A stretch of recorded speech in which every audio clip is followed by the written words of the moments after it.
त्यामुळे ते फार गांभीर्याने रामदास कदमांना घेण्याची आवश्यकता नाही.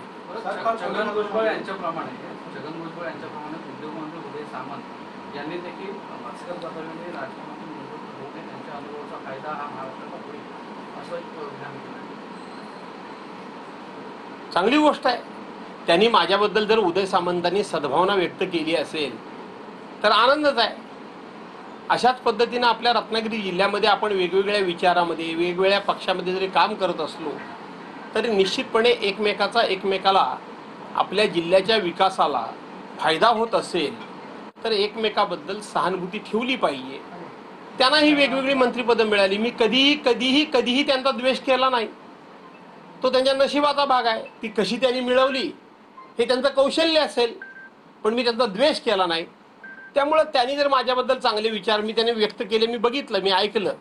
फक्त ते म्हणाले की भास्कर जाधव म्हणाले की मी पोलिसांच्या गाडीतून पैसे भास्कर जाधवांच्या मतदारसंघात वाटले. मी त्यांच्यावर हा आरोप केलेला नाही. मी त्यांच्याबद्दल असं काही बोललेलो नाही. मी आत्ताही सांगतो की पोलिसांच्या गाडीतून पैसे आणून माझ्या मतदारसंघामध्ये वाटले गेले ह्या आरोपाशी मी ठाम आहे. पण त्याच्यामध्ये मी उदय सामंतांनी पैसे वाटले असं कुठेही बोललेलो नाही. दुसरीकडे शिवसेना आणि मनसेच्या युतीबाबत नेहमी चर्चा सुरू आहे गेल्या काही दिवसात. पण मनसेचे नेते काही ठाकरेंवर टीका करताना किंवा राऊतांवर टीका करताना दिसतात. त्यातच मनसेचे नेते संदीप देशपांडे यांनी असं म्हटले की ठाकरे गटाच्या म्हणजे महाराष्ट्राच्या मनातलं ओळखणाऱ्यांनी भास्कर जाधवांच्या मनातलं ओळखलं का असं त्यांनी एक सवाल केलेला आहे. कोणी? संदीप देशपांडे. ठीक आहे.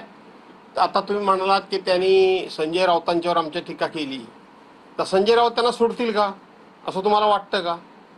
आज सुद्धा सकाळी 9 वाजता कदाचित संजय राऊतांनी त्यांचा समाचार घेतला असेल, नसेल तर उद्या घेतील. परत पुन्हा एकदा काल संजय राऊत यांनी पत्रकार परिषदेमध्ये म्हटलं की ज्यांना जायचंच आहे किंवा ज्यांना गद्दारीचा लावूनच घ्यायचे ते थांबणार नाहीत, ते जातील. सत्तेची ज्यांना सत्ता ते जाणारच असं एक विधान केलं होतं तुमच्या बाबतीत. काय म्हणतात?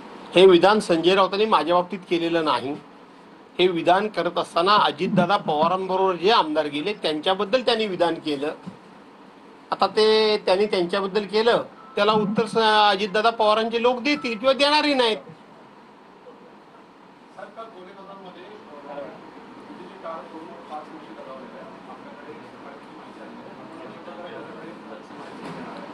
कसं आहे, सरकार इतकं बेमुरवतखोर आहे.